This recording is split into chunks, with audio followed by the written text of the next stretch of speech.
Black boy denied first class, seat unaware his father owns the entire airline. The airport terminal buzzed with chaos. But for 15-year-old Marcus Jackson, the world shrank to the cold stare of the woman behind the first-class counter. "You're in the wrong line, kid," she snapped, her voice slicing through the hum of travelers. Marcus clutched his boarding pass, the paper crumpling under his grip. He'd never flown first class before, but his mother had promised this trip would be special surprise to meet his father, a man he'd only known through late-night phone calls and vague promises. The pass clearly read first class, yet the woman's eyes, sharp and unyielding, told him he didn't belong. "Economy's that way," she said, pointing to a crowded line across the terminal. A few onlookers glanced over, their curiosity tinged with discomfort. Marcus's heart pounded, but he stood his ground. "This is my ticket," he said, his voice steady despite the heat rising in his chest. He slid the boarding pass across the counter, his fingers trembling slightly. The woman barely glanced at it before shoving it back. "This must be a mistake. Step aside, or I'll call security." Her words were a wall, built on assumptions Marcus had faced too many times before, assumptions about his clothes, his skin, his place in the world. The crowd grew thicker, their murmurs a low rumble. A man in a suit muttered, "Just move, kid," while a woman nearby clutched her purse, her eyes darting away. Marcus felt the weight of their stares, each one a silent judgment. But something in him refused to break. He thought of his mother, her voice echoing in his mind. "You're enough, Marcus. Always." He straightened his shoulders, meeting the employee's gaze. "Check it again," he said, louder this time. The woman's lips tightened into a thin line.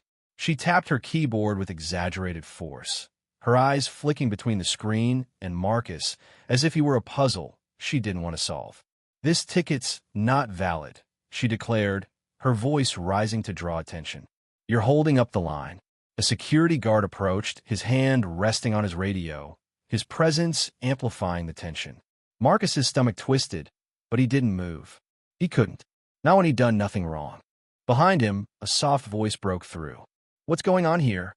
A tall man in a tailored coat stepped forward, his presence commanding yet calm. The crowd parted slightly, their whispers fading. The employee's expression faltered, but she doubled down. "This boy's trying to use a fraudulent first-class ticket," she said, her tone accusing. The man's eyes narrowed as he looked at Marcus, then at the boarding pass still on the counter. He picked it up, his movements deliberate, and studied it. A slow, knowing smile spread across his face. "Fraudulent?" he said, his voice low but carrying a weight that silenced the terminal. "This ticket is perfectly valid, issued under my personal account." The employee blinked, her confidence crumbling. "Sir, do you know who I am?" The man interrupted, his tone sharp but controlled. He turned to Marcus, his eyes softening. "And do you know who this young man is?" Marcus stared at the man, his breath catching.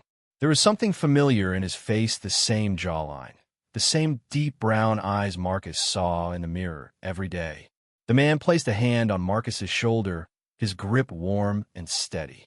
"This is my son," he said, his voice ringing with pride. "And I'm Daniel Jackson, the owner of this airline." A gasp rippled through the crowd.